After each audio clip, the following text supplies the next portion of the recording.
Hey guys, Josh here from Electric Scooter Insider, and today is a special day because we are the first in the entire industry to have our hands on the new Apollo Pro. So I'm going to give you a sneak peek of what this scooter has to offer. First up, look at this cockpit. It's so ergonomic. You've got the throttle on the right, your regen brake on the left, controls are within easy reach.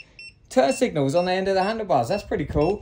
Then in the middle, you've got your dot matrix display, really bright actually. Then right here is going to go a quad lock mount for your phone. But guys, let's work our way down the scooter here. You've got a really solid folding mechanism. Then you've got big 12-inch tubeless tires, which are also self-healing. And you've got this adjustable hydraulic suspension system at the front. Then we've got the deck here. It's beautiful. It's got the integrated lights there. You can also see the turn signals going off. They look awesome, and you can adjust them within the app to be different colors and patterns. Then at the back, you've got this huge fender. You've got dual drum brakes. You've got dual motors. You're going to get 44 miles per hour of top speed out this scooter. But guys, the best feature of all is this. It comes with an inbuilt speaker. Check it out.